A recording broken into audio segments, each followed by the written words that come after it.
This is the Amp Hour Podcast. Released March 18th, 2018. Episode 384. A++++++++. We'll buy again.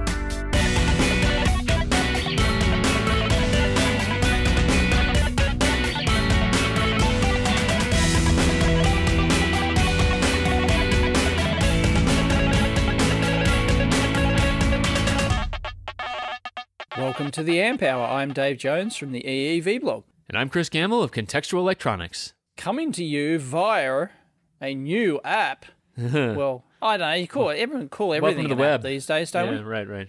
This is welcome to web. web-based. What is it? Web 3.0 or something? What is I think we're in like 9.0 maybe. Yeah. 9.0 web or something.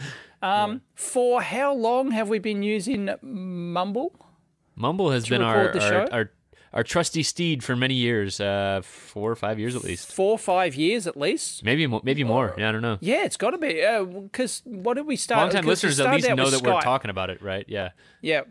Okay, for those who don't know, when we first started the Amp Hour, like 8 years ago or something, we started using Skype. Skype And was it was terrible. and it was just, awful. And then what did we go to? Hangouts for a little bit. Oh, Google Hangouts, right? Yep. For the audio, really. And then there was another package. I'm sure there was. I'm sure there was too. We've had many iterations and many problems over the years, and Mumble has been great. It's based Mumble on has been great. It's a VoIP program. It's for gamers and for gamers, whatever. And yes, but it looks like we're going to ditch it. We've ditched it for this show. Yeah, we have ditched it for Zencastr.com. Yeah. Zencastr without an E. Obviously, they couldn't get the E in there, or they wanted to be No, they own fancy. it. It redirects. It redirects. Okay. Much worse. Zencastr without an E. And damn, I've been using it for 5 minutes, and I am thoroughly impressed. It is amazing what people are doing with browsers these days. I think it's just ridiculous. Pervasiveness of JavaScript, Dave. I fear to say it.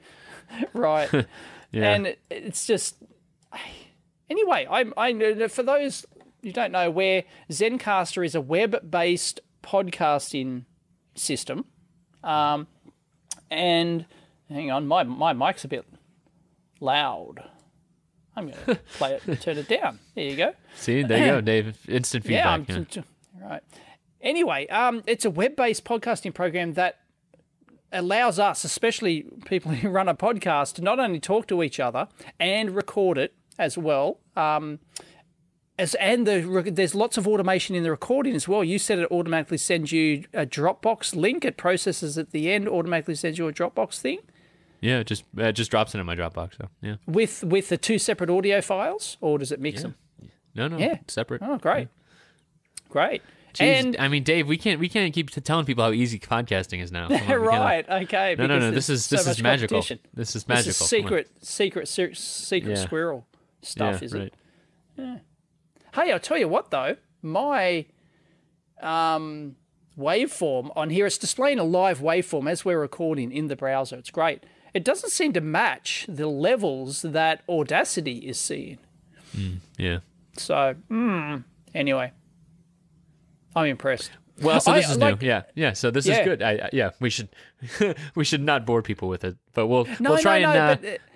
But the idea, like, this is the thing, right? We want tools, especially when we have a guest on. That guest knows shit about podcasting, right? And we don't expect them to, right? They know nothing about audio recording. They know nothing about anything like that. As you'd expect, even a technical person wouldn't know about this sort of stuff generally. So, even us, so we have to, give them detailed instructions on how to run this Mumble program, install it, run it, tweak the settings. There's all sorts of technical settings inside there, and it's just, it isn't easy. Whereas this thing, we just give them a link, go to this URL. It says, can we access your microphone and hard drive, I think, and it just works. It just works. I think this is going to be kind of pervasive in the electronics thing too, because like we're gonna even with the Beagle, the Pocket Beagle, right? Like that's basically you. So we've had Jason Kreidner and Robert Nelson on the show. Well done using last names, yeah. Thank you. But you basically, like, when you boot that thing up, I was very confused at first, but you just go to a web page. It's not like there's no install, there's no nothing. You just open up a web page, you're already interacting with hardware, that same kind of thing. Well, isn't that the embed platform? No. Is all web-based? Yes, the embed is all web-based, interactive. Yep, so it's got a web-based compiler, web-based editor as well, doesn't it? And all sorts of... Yeah, but I think you still have to go and, like, once it compiles it, you download the file and then drop it onto the hardware, which is, like, mapped as a mass storage, I think. Right. And I think that part's a little bit different. Not saying that it's not possible eventually, but I don't think it actually ties into your hardware yet. Right. I think that... But yeah, that's probably on the way, too. So okay, that high level to low level tie-in. I mean, not like this is a super low level tie-in, but this is hardware pretty much talking right through the browser. It's Dave, I fear to say, JavaScript may be in our future. What? I know. JavaScript? What? No, isn't JavaScript ancient? What is? All the cool kids are using something else, aren't they? Well, there's like all the JavaScript is still the base. we're already dipping a toe into a thing that I'm not in. But yeah, no, there's a lot of different packages and what do they call them, frameworks in there, but it's all JavaScript based still, I think. But yeah, I guess that is this shows some of the benefits. So, and we were talking about this before the show, in that we're happy to pay for tools like this. We're like done with trying to use free tools to get shit done. It's like, if the best tool costs, there's a limit, of course. Like I've been bitching about, the CAD tools and how expensive they are. And it is. Like that, it is. It's kind of mixed on which ones we pick and choose where we are willing to do that kind of stuff, right? Yeah, but something like $10, $20 a month or whatever to I think that's the key thing, is that it kind of sneaks up on you, right? Like those kind of small things where it's like it's solving an immediate problem. And then you end up with 20 different $10 a month, software plans, right? Right, exactly. Yep. But if they get the job done, yep. I mean, that's part of doing business, right? Sure. I guess so. I think some of that too is, you and I getting a little bit more mature into the podcasting thing or the whatever. Obviously we have our wonderful Patreon sponsors who help us out with stuff as well. So it's like the resistance isn't there anyways. So. Yeah, and when you do something for so long and you find a better way to do it, you get frustrated with the old, way. When something hits, like this takes care of a lot of stuff that we had to dick around with before endlessly. Right. Right, when you see the value right there. Yeah, and that's an interesting thing too, of like when you see the value and it solves that problem right away. I was reading an article about, I forget what it was, but it was talking about like I think it must have been like a consulting type of article where it talked about you'll never make as much money as a consultant as you will when you're like offering a solution to a problem. And I think in the hardware world that would be like either bidding hours, right? Saying like, oh well, this will be estimated 40 hours at $100 an hour, or you can say, you do the, what do they call it, like the job bid or the what do they call that? Yep. The spec, like full spec bid, That's exactly what it is. A job. They're called a job when you bid on the whole thing. Exactly. So right. You say, I will deliver this thing with the following specifications. Exactly. Right. And if you finish in 10 hours, nobody cares, right? Because it's exactly. You're done. But if you go over, you have to eat that. Exactly. So, and that's the danger when you don't know. That is the risk. What it is. Yeah. And that's probably the most popular form of subcontracting, because most things are job based. Most of them, I need this widget actually designed. How much is it going to cost me? And if you come back and say, well, it's going to cost you $100 an hour for an indefinite amount of time, maybe not. They're going to go to someone who can give them a firm, a firm job quote. Right. So that's just the way it works. I see my friends who are consultants who are getting up there in years but like in years of experience, and they've done enough times too where they get better at the estimating piece, because that's really what estimating. It's what is it? You do your best quote and then you quadruple it or something. like in terms of hours, Yeah, right. Yeah. Yeah, I mean, I guess that all kind of builds into that job price that you're talking about, and materials and everything else like that. But you better be damn sure you might get it right the first time, or hope they change the spec halfway through so you can re-quote it. Right. Well, you do learn pretty quickly. If you start as a contractor doing job biddings, you do learn quite fast. How all this works. Mm-hmm. Yep. Yeah. All right. So enough of that. Yeah.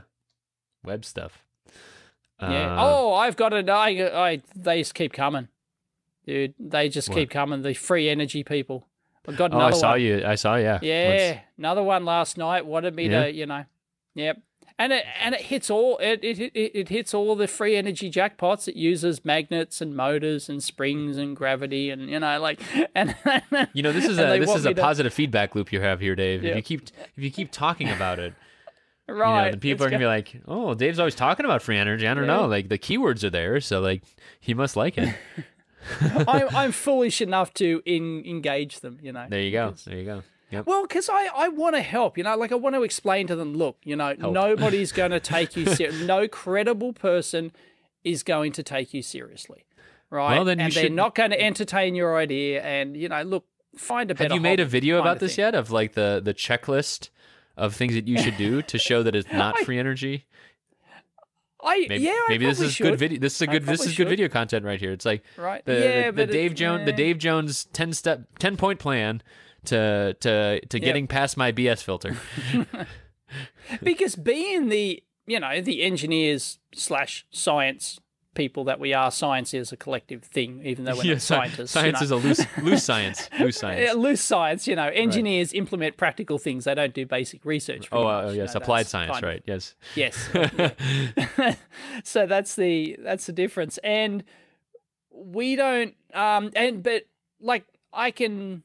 don't want to discourage people from doing research into things, because that's bad. But, you have to mix it with a dose of reality. When people spend their entire life, working on this perpetual motion machine, it's like, maybe someone might crack over Unity one day. I'm not saying it's, it's flat out impossible, but it ranks right up there with impossible based on all current evidence, So the odds of you cracking it are, nothing, basically. Right. So, yeah. I mean, you're it's like winning a lottery. You're practically guaranteed to lose your money. You lose your time, money, and waste your life working on this thing. Yeah. But if that's your hobby and it floats your boat, who am I to tell you to stop? But I do try so I don't tell them to necessarily stop, but I do advise them that, hey, nobody's ever going to take you seriously. Sorry, Right. It's just not going to happen. and that's their problem. They need somebody credible to validate their invention. Otherwise, it's for zip, right? Otherwise, it's just a big circle jerk on YouTube or a free energy forum, right? And they all just sit around and pat each other on the back. And, yay, look at, they post a video demonstrating their free energy machine. They pat each other on the back and reference each other. So it's a big circle jerk reference, thing. And there's even conferences for this stuff where they actually, publish papers and reference each other, and it's sort of like, yeah, unfortunately it's all for naught. I wonder how you control that the most, Anyway. You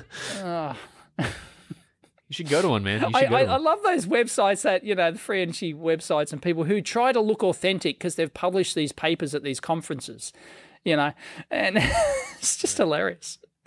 Yep. And it's this free energy conference. I'm telling you, you should go. You should go, and you should be like go. Man on the street. I should have a hidden mic, right? No, not even hidden. You should be like, this. I should be genuinely, turn up. Yeah, the free energy division of EV blog. Yeah. I could. Yep. There you go, buddy. Man on the street. Oh, that'd be great. But it'd be like someone like turning up to these rallies these days and trying to interview people, and they're just going berserk, and it's like, and you just sit there grinning, like as the interviewer, you're just like, oh yeah, interviewing these batshit crazy people, So it's just not in my to-do list. I'll tell you that. Right. But then again, I'm also not indulging them, so it's yeah. I don't know. Just being very searchable, I get a lot of this stuff. It's not. It's just constant. Most of them, aren't. As, like there are some who are really serious, but they're, few and far between. Like the guy who offered me, money and flights to Canada to, evaluate his thing and all that sort of stuff. These people are willing to spend money on this. Serious. But most aren't, most are just, look, I've got my lead and I've got my little circuit and it powers the lead from a AAA battery for a week. Isn't it magical?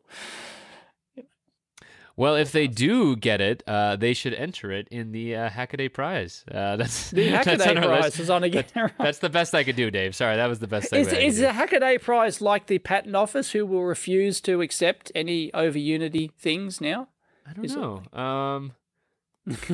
I don't know. What is that? Well, they probably haven't been approached with it. Yeah, maybe. I mean, or they do have a power harvesting challenge, so there you go. Number 3. Do you, or do you let them submit it and let their idea die in the marketplace of ideas? I guess so. I think that's a hard thing too. Like, I mean, like, so I, people know that I used to be involved with this a little bit, and like, it's tough. It's tough judging things from video in the first place, right? Like, unless you're hands-on with stuff, it gets really tough to actually evaluate what's a good entry and what's not, right? Because you could show charts for days, but a lot of that stuff can be faked. Yeah, but you can get a spidey sense. I just work on my spidey sense. No, I get all of that, but I'm just saying that, like, when you've got a lot of, if you had 50 people put in something about power, then and then one of them is right. Okay. Oh, right. Okay, and it's all on there. They're all on the same subject. Right. Yep. Yeah. So, how does it work this year? Do they have what is it? There's an energy harvesting. Is it they all about that, or is there a section? 5 different sections. Five different categories: open hardware, robotics, power harvesting, human-computer interface, and musical instrument. And basically, why would you have a category as open hardware? Wouldn't they, as part of the contest, all kind of be open hardware? Yeah, I think that might be the most open of them. I don't know why that's a category. Right. That's like the one where it's. They always have one that's you've contributed the most to the community, right? No. I think it's like an anything goes type of idea. Right. Oh, okay. Right. So they've done that in the past where they have specific. Oh, maybe it's not open hardware as in open source hardware, licensed hardware. Maybe it's just open project. Is that like anything goes? Is that? No, I'm saying that yes and yes, but I'm just saying that like it's if you're gonna have an open anything goes kind of competition or section, you can just call it open hardware, and as long as you know what I mean. Then anything literally does go as long as you publish the plans. Or you can enter into one of the specific categories if you want. That's right. Yep. So yeah, build hope. Okay. It's kind of groan when I hear that. It's just I don't want to use the word. Yeah, like it's almost like a wink. You hate hope. You're like no. Yeah, no. Everything's hopeless. Nihilist. We believe in nothing, Lebowski. I don't know. I just hope and save the world, and okay, fine. It does. I mean, I do agree that after after seeing this for many years, that the whole save the world idea, like it is right. Yeah. It starts to lose its efficacy, but yes, it does. Yes. So but the idea, the idea is still the same, I think. So that's good, and money. So I don't think they can just be like win cash. Right. Money. Good luck to them. What's the prize? Tell us the It prize. pops out of it. Yeah, it's $50,000 of the top prize. It goes 50, 20, 15, 10, 5. So those are I see it. Just cash. None of this fly to space rubbish. Right. Yeah. Right. Yeah. Straight up money. So, and this is tough too. So like the things that I've seen in the past too is like, so if you're starting from scratch, it's tougher than someone who's like, so say you've been working on a project that already fits into this, right? So say you've been working on a robot for 5 years. Yep. You're allowed to enter that. And if I'm going to do it from scratch, that that becomes kind of difficult in that case. But the thing that I've always seen is that the projects that do well, and the thing that people don't realize is like, if you're going to enter a contest like this, usually the beginning is just documenting it really well, which again is tough for some people. But like, you can get pretty far with, having a decent idea, documenting it, at least, just the idea, getting on camera, which is usually the tough part for people, like actually talking on camera and like being a little bit like interested in what you're doing. And if you do all that stuff, you'll get pretty far to start with. And, and then, you might be able to win some money to buy parts and stuff like that. So that's my advice as an outsider now. Absolutely. Yeah.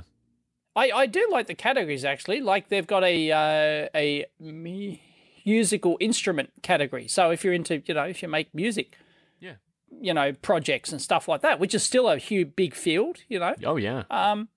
I just saw, I didn't post this. Do it yourself.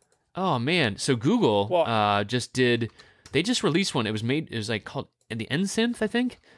But the reason it came up in my feed is because it was made with KiCad, and someone was the board itself was made with KiCad. And I think it works with the Raspberry Pi. Let me send you. How do I send a link? Does that work for you? Does that work? Oh, yes, I can see your link. Okay. Yes, cool. I can. So this is a Google project, and it's pretty. It seems like a problem searching for a solution type of thing, but it's using like machine learning to basically, it analyzes like all of these sound clips. A solution for, like, looking for a problem. Right. Yeah. Right. So it analyzes all these sound clips of like a flute, right? And then it analyzes all these sound clips of like a snare drum. And what they do is basically they can like use this device that they created, the synth, to basically merge the two together and slide between them. So you could like hit a key on a MIDI keyboard and it'll sound like a flute, and then you kind of like drag it down between the two, and it basically maps this weird new sound. And that's kind of cool. Right. Okay. Yeah. I mean, it's like, isn't that that's not new in the industry, surely? No, yeah, you're right. But the idea is that basically, if you feed enough stuff in, you can basically map everything without having to actually write the code, right? So if you break down, if you look at the sound waveforms for like a flute, right? There's some characteristic frequencies. If you're just blowing right across the top of the flute for like a middle C, it's going to have some frequencies, right? But the idea is that every time you change your lips or you blow differently across it, that you introduce all these new frequency components, that it would just be very, very difficult for a human to actually map each one out. And that's kind of, as you looked at the instruments over time, they had the things that sounded like flutes, but then the timbre was different. And again, I'm sure the synth people are probably freaking out while listening to this and hate me. But of course, all of the other things that you could map to it, you couldn't make it sound exactly like a flute. The idea, I think, here is that if you analyze enough of the sound like the waveforms that are out there, that it would kind of back calculate how to then generatively make a flute sound, and then you could start to merge it with the same thing happening on a snare drum. So the idea being, there's a new piece of hardware that's out that looks kind of fun, so we'll post a link to that. So does it do it in the hardware? Is it like an Intel computer in there and it does the stuff? I mean, I presume this would just run on your desktop as well, wouldn't it? I mean, it's just a software thing, really. I mean, it's not the hardware that's doing it, is it? I thought I saw it's not magical hardware. Analog hardware that looked like that plugged into a Raspberry Pi. I thought I saw that. Okay. And I think the hardware that was plugging in was the stuff that was made in KiCad. So it's all open source. There's a huge project online. We'll link people to. Cool. Yeah, here we go. So someone at Google was that their free time project, or was that no? This is like project? I was talking to someone about why did they even do this, right? And I feel like some of these projects are like, well, we had these really brilliant AI scientist type folks, and we don't want them to work for the competition, so just let them build whatever the hell they want to. Do this, yeah, right. Yeah, and I think that's kind of what this feels like. Here we go. So although the Instance Super isn't available for purchase, Google has offered directions to make one from scratch using Raspberry Pi. So there you go. So you can make your own. Right. Speaking of Raspberry Pi, and it is Pi Day when we're recording this. The Raspberry Pi Foundation announced a new Raspberry Pi today. Woot. Hey, I think it's actually pretty fun. So excited, I'm going internally berserk. Okay, so here's the interesting thing. Our buddy John's gonna like this. John, oh crap, what's his name? The one down in Melbourne. Superhouse John. What's his last name? Oxer. There we go. Jonathan Oxer. Sorry, brain fart. Whatever, man. You get to remember one because you're in Australia. I get to remember one last name for a change. Yeah. There you go. Don't you feel good? But this new one is Power over Ethernet support. So that's kind of cool. For what? So the new Raspberry Pi supports Power over Ethernet. Oh, right. Oh, it's got a built-in, right? Well, it says a separate hat, but like basically it'll work with Oh God, separate hat. Whoop-de-doo. Yeah. You've already been able to buy those. Sorry, these announcements are just getting boring. All right, let's see what else we got. 3 times the wired and wireless network throughput. That's good. More firepower on the 1.4 gigahertz 64-bit quad-core ARM Cortex A53 CPU. I don't really know what any of this stuff means, but yeah. Yeah. Oh, yeah. okay. Don't be that guy, Dave. Seriously. Anyways, I'm sure this is good. Cool. Happy Pi Day. Yay. So, hang on. It's our weekly takeover thing now. Intel, I haven't heard this. Intel are bidding for Broadcom now. Didn't the Broadcom and what's his name merger was just vetoed by Trump, right? That's correct, yeah. And there's actually they officially have withdrawn their offer as well. So, got a link for that. Yeah. So that's not going through. There is still the possibility that Intel. Oh wait, no, that's what you were asking. That's what you were saying, right? Is it Intel might buy? Yeah, we'll see. Considers, but or is it just to make the news? It's just. I think it's probably just to make the news. I mean, that's a big. Yep. Yeah. Yeah, it's huge. But but the White House actually vetoed that their official reason is based on security concerns, because... Right, just because of monopoly stuff.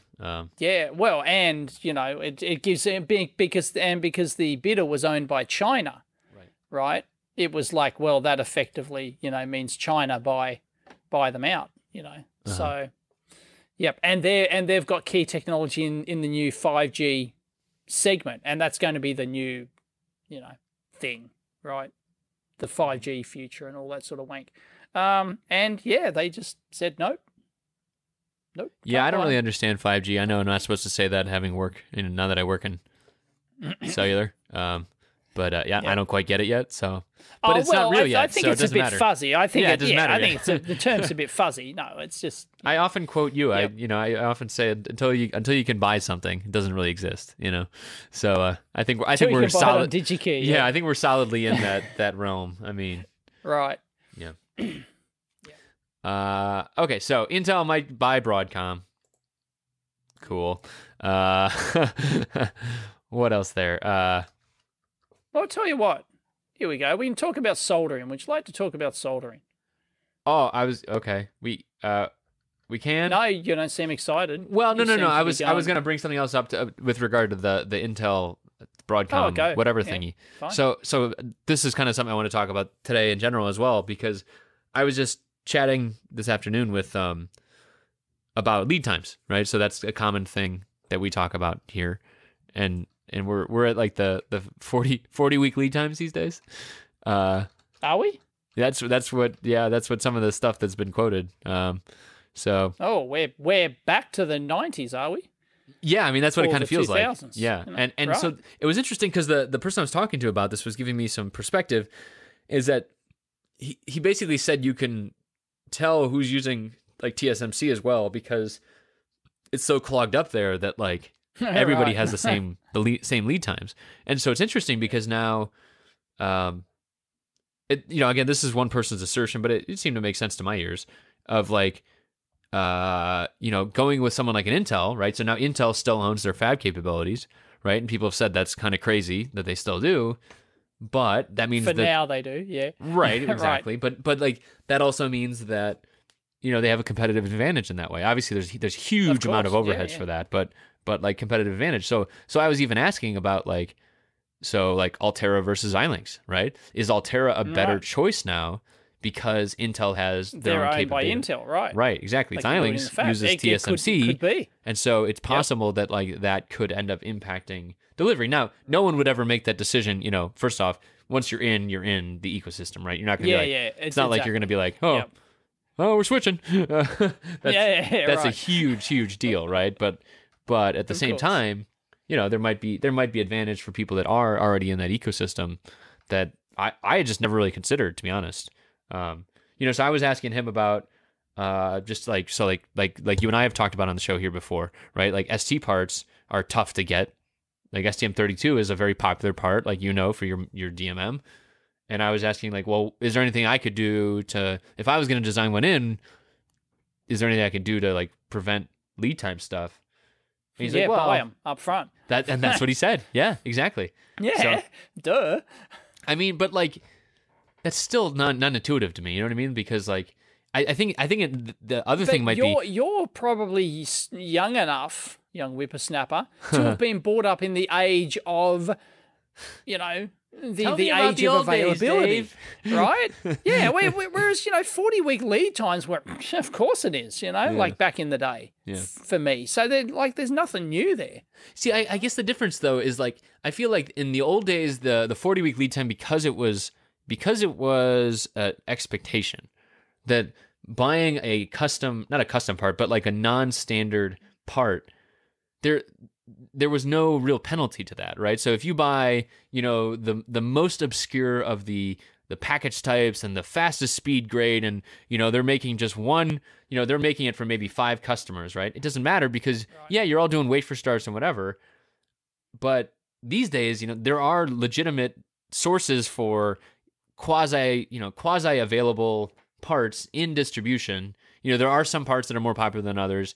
And if you design around that, yes, right now we're at the 40-week lead time thing, but it still seems like it's disadvantageous to design in a part that is so obscure that, first off, it might go obsolete, because they might figure out that, oh, well, now instead of 5 customers, there's 4 customers or 3 customers, but also that, that you're at the back of the line, right? And there's no way to fast forward by buying out of distribution then. You know what I mean?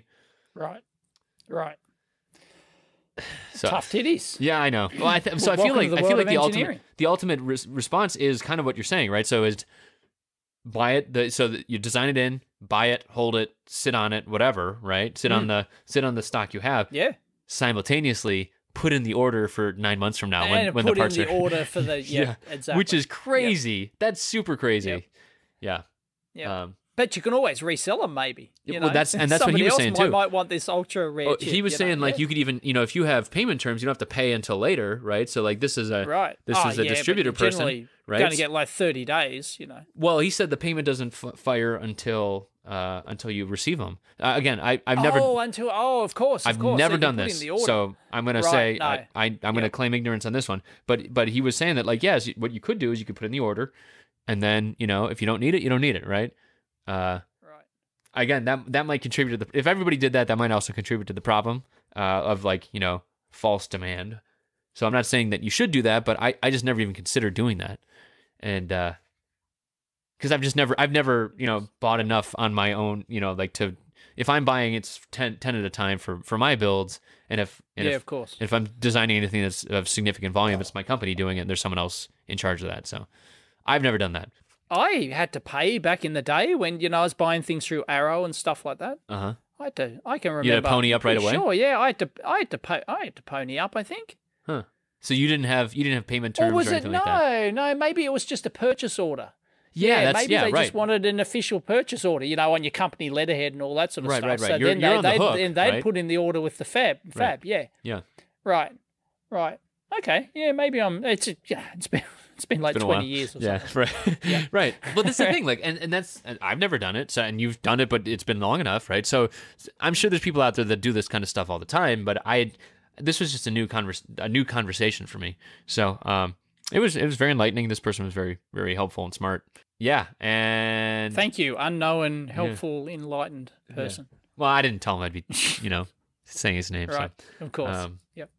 It's cool. But it was another interesting thing he said is that if you were sitting on a store what did he say? He's like, if you were sitting on a store of capacitors that you bought for less than, a tenth of a cent each, or, much, much less, and then you sold them each for a cent each, because you could probably get that price these days, you could make just a literal bucket of money. You could just, it's just all margin right now. It's crazy because it is so tight. So, yeah, maybe if you're sitting on some parts, maybe they're worth gold. You never know, folks.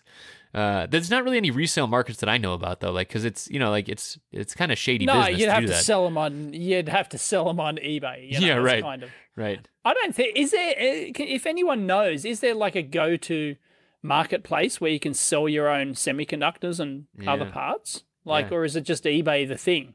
Right. But anyone with any sense knows. Oh shit, buying parts from eBay fake. Right. Exactly. Right. Like that would get abused immediately. Right. That would. Yeah. I did have an idea. But there's ways to make there's ways to appear much more genuine than some, Shenzhen market stall on eBay. Right. There's. But is there a way to actually be more genuine? It's the art of there's the art of there's the art of selling on eBay. And, well, here we go. Now we're in Dave's wheelhouse. It's you've just got to appear genuine. EV blog A++++++++++++ great experience. We'll buy it again. Right. Yeah. Yeah. No, there's just people can it's a spidey sense thing. Yeah. People can tell if you're a clueless moron or somebody who knows their shit, right? And people who know their shit, will appear more genuine. Yeah, right. So, it's just one of those things. Right, where you have a test equipment type thing, right? I'm sure where they're powers on, LED lights up. That's all they say. It's that doesn't really tell me much. Whereas if I was looking for parts on eBay and I came across an ad from a seller and they said, look, I bought these parts for this project, and they go into detail about why they have the parts, where they got them from. Sure. Maybe they could even show a purchase receipt, and stuff like that, and nice close-up photos of all the things. And then, you're going to be pretty sure that person's genuine, because nobody else on all of eBay would go to that effort to appear genuine enough to sell those parts. It's you can be pretty confident that person's not full of crap. Yeah, no, that's great. Unless they got diddled by, but if they publish it, if you're buying the parts receipt, without silicon inside of them to initially, right? Yeah. As the old cache RAM chips were back in the day. But there's ways to appear genuine like that. Sure. And I'm sure that. Oh, dare I say it, Dave? Oh God, am I really going to say this? Well, I don't know. Yes, you are going to say it. I'm going to say go ahead and say it. It's like on the. Oh man, I don't want to do this. I'm sure eventually, something blockchain. No, we went there. Wank word. Bingo. Right? 2018 or 2017. Yeah. Oh yeah. Right. Yeah. No, actually. Yep. So I actually did. So when I was doing supply frame stuff, I was thinking about this just because. You think about down the street, right? So usually you have an office park where there's maybe hardware people. If you had some way to know who had stock and they were willing to sell you parts, it'd be a nice thing to know at least, right? But no one wants to really share that information. There's no reason to say oh, well, I've got a bunch of, from a security standpoint as well of oh, well, I'm sitting on, 150 grand worth of parts. At some point that actually becomes, a risk to your company, but aside from that, and no one wants to give them up either, right? Because it's next week we will be announcing the amp hour ICO. Oh God, please no. The amp hour coin. No, Dave. That tracks inventory. No. Using smart contracts nope. and yeah. No. Yeah. No. Come on, we're gonna go. Dave, just take it on yourself. EEV blog coin. EEV coin. well, it's got to be better than the bloody Doji coin, I mean, geez, come on. No. It's got to be more credible. I don't want to go into that. I get so upset when I talk about that. All those Bitcoin millionaires. Oh, I don't want to. Why? Because you missed out. Yeah, right. It's all jealousy, right? Pure jealousy. It's not the bro-y douchebag nature of it all. Anywho, so I think the real thing though is if that was gonna work, right? Say you and I were down the street from each other, like there's no reason, like there's a reason that you're holding on to parts yourself as well, right? You wouldn't want to give me your parts because then what if you have need the next week, right? It's like, yeah. It's a community part farm, just like you have community gardens. Yeah, right. Is it? Right. Is that the right? SiliconGarden.com. Silicon Garden. There you go. There we go. Yep. That'll be coming next week. Yeah. Yep. Right. Yep. Silicon Garden. Geez, we're full of shit ideas. We aren't are really bad. If only we could. Yeah. Now, if we had a .com for every time we've considered, a new idea. Oh boy. Anyway. Yeah. Yep. Let's move on to something else. As I said, soldering. Let's move on. Oh, soldering. Yeah, of course you said that. Topic. Yes. Hardware. Sorry. Go ahead. Yes. Go ahead. Hardware topic. Yes, because I was might shoot a video today. Okay.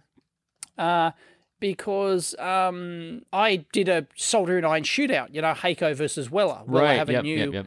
$100 class soldering iron.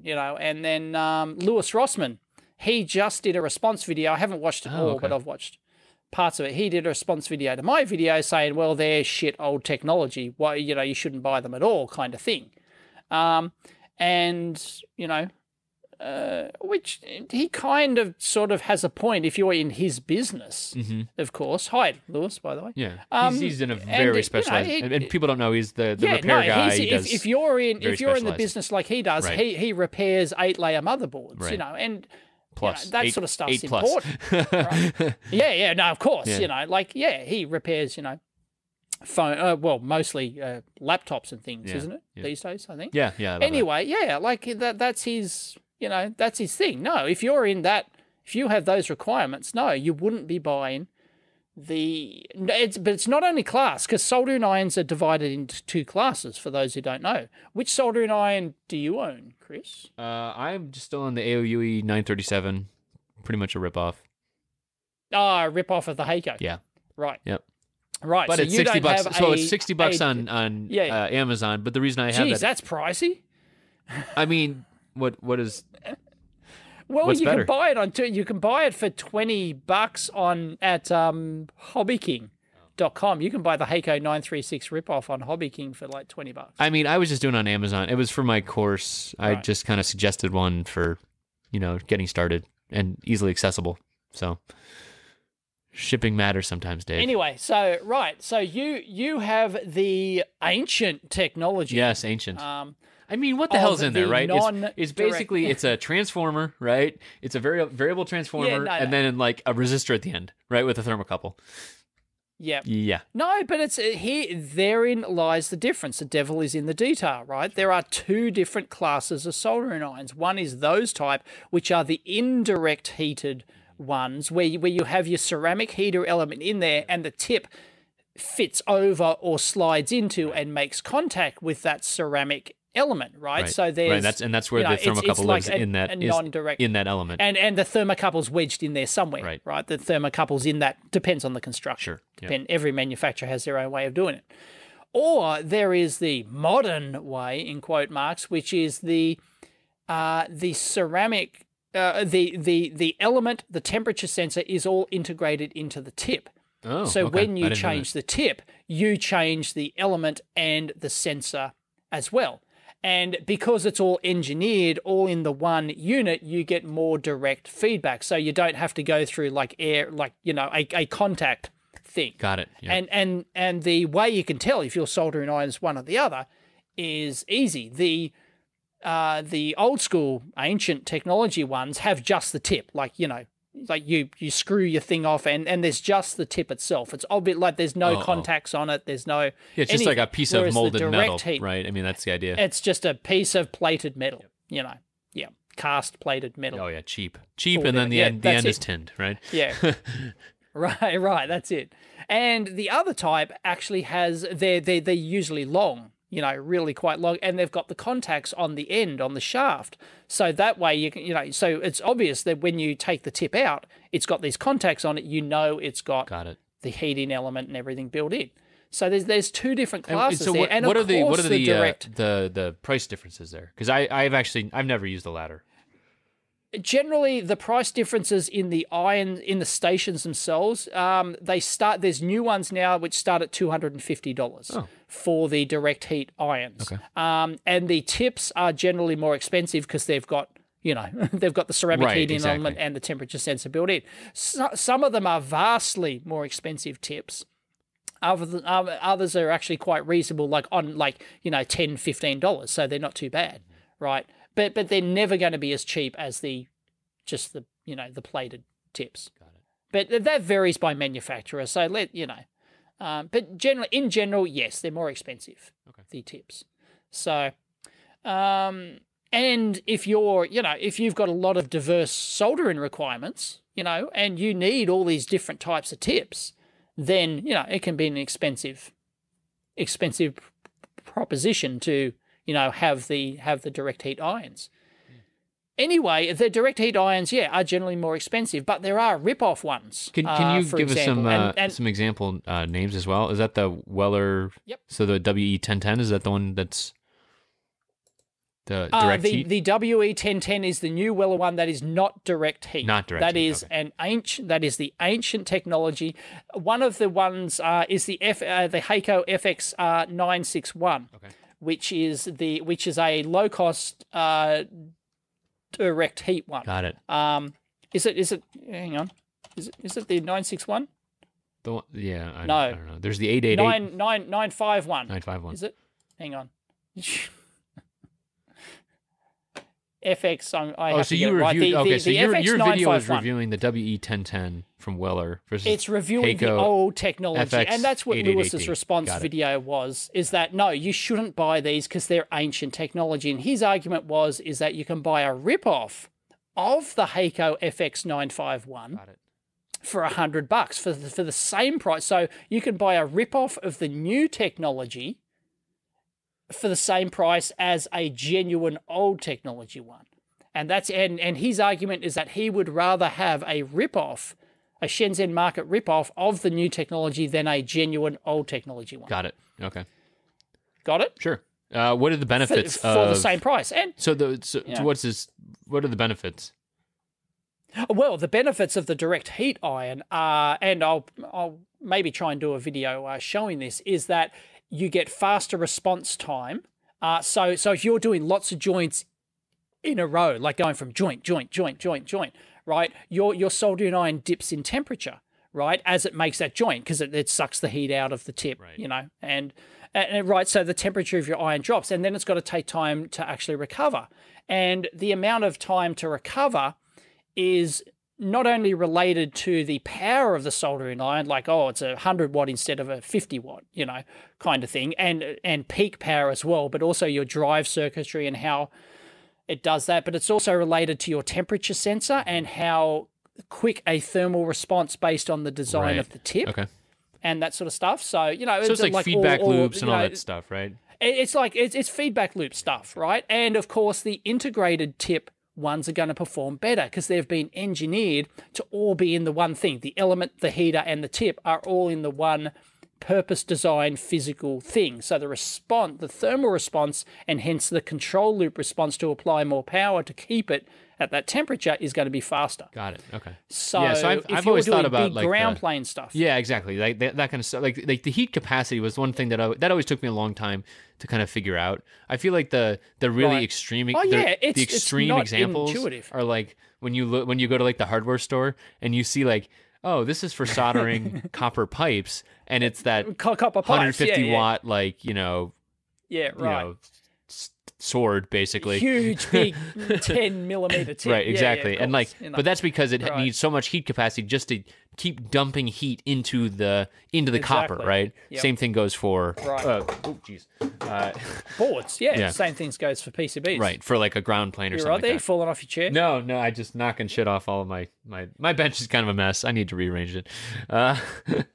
So so well, the other thing then is the control loop as well, right? So like thinking about overshoot, undershoot, right? Yes. So overshoot's bad because then you could, if you have too responsive an iron, it would get up to a temperature it might burn your board, your components, or whatever. Might damage components. Right. Yeah, exactly. And if it's underdamped, then it takes forever, right? You'd be like, oh, this is just never going to. It takes forever to get back, and I've got to wait 10 seconds between joints to do it. Yeah, and the higher your thermal, the better your controller, the higher your thermal capacity, and the more integrated the tip is to the sensor and the element, the not only the faster you can solder, but you can solder at potentially a lower temperature because the temperature drop isn't as much. Have you ever been, soldered a big thing? Oh, I've got to turn my temperature up. That's because you have a low thermal capacity or a lower, right? Or your tip's too small or something like that, right? Or your tip's too small or something like that, And so that's the thing. Soldering at ideally when you're soldering, if you want to do it, by the book proper, you want to choose the lowest temperature possible that does the job. And if you're using one of the older technology ones, you can't potentially go as low a temperature, a nominal temperature, as you would with a high thermal capacity iron. So because they're able, because they will have a lower temperature drop in it. And when you apply them to a high thermal mass heatsink or ground plane or something like that. So anyway, that's the goal. So they are better, definitely, no doubt about it. Right. It's just is it worth it? Right. That's the. It's an interesting argument, like Lewis seems to think, no, you should never buy these old irons, but you can do an awful lot with these ancient technology irons, right? Well, I like Lewis a lot, but he's doing stuff that I just never will do. I'm a terrible solderer as well, though. Like that should be up front, right? I mean, like I'm really bad at soldering. Well, if you're a terrible solderer, like these irons will help. Sure, that's a good point. But you can. But if you don't learn the techniques properly, having $1,000 integrated tip, the duck's guts iron isn't going to help you if you're fundamentally doing stuff wrong, right? So it's one of those interesting arguments. Sure, they're better, but you can do an awful lot with the old one, so I wouldn't necessarily dismiss them. So yeah, I think that so maybe I'll... learning, taking like I've always said in the past too, right? You don't buy the $5,000 Gibson Les Paul right at the beginning because you'll never appreciate it either, right? So yeah, and I'm trying to come up with an analogy for it, and kind of the best of the lame ones I could come up with is that if auto ranging multimeters cost 2 or 3 times more than manual ranging meters, right? Sure, the auto ranging meter is better and the manual ranging meter is slower, but you can still do it like most of your work with the manual ranging meter. Right? So is it worth buying? It'll just be when you get stuck in the corner, you'll be like, what's going on here? I don't understand what's happening. Right, I just need the auto range. Right. Or you learn that you just hit up on the range switch, and then you're like, oh, okay. Right. Yeah. It's, kind of. Yeah. I don't know if it's not really a great analogy, but it's not bad. It's the best I've got at the moment. So, so do you buy a rip-off of the high-priced auto-ranging meter, or do you buy a good quality name brand manual ranging meter for the same price, right? It's that argument, so, yeah. I don't know. But I'm sure that you will do the investigation here, so people should pay attention to what you're. I'm still using the cheap Once again, like Lewis has the firm conclusion that no, you should not buy these old technology irons. Just don't, And my argument's more nuanced than that. My argument is more, it depends, on your, on your desires and your requirements, Right. Because I hate crap quality soldering irons. So I would personally, if just for a general bench iron, I would rather have the good quality, cheaper one with the old technology than the new one. But then again, if I'm in a position where I need it to do that particular job where the high thermal capacity and instant heat is going to be advantageous, and it is advantageous in every circumstance, but sometimes it's more, almost essential, right? It becomes almost essential.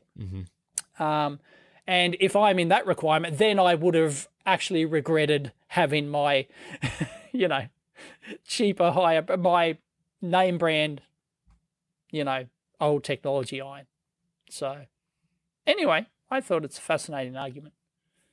Yeah, no, it's great. And one, no doubt the fanboys will. Right, yeah, exactly. I think that's the thing. It'll get you in the weeds. When most people, I think you're right. Most people, it doesn't matter that much. So hell have no fury like Soldering Iron fanboys. Yeah, right. Especially the Met cows are the apples of the world. I agree. Are the Apple fanboys? Yes. They're like, yeah. Yep. Speaking of fanboys, I've encountered many. You know my favorite brand, which is soon to be no more, or may already no longer be anymore. Actually, I haven't looked in a while. Is linear.com still around? I guess it is. Now part of analogdevices.com. Oh no, linear.com is moving to analog.com by the end of March. Oh, really? End of an era. Well, anyways. There was an app note that was reposted because it's an older app note. But man, every time I look at it, I'm just like, oh God. Measuring 2 nanovolt per root hertz noise and a 120 dB supply rejection on linear regulators. So some people hear that. For those who don't know, that's not easy to do. That's crazy.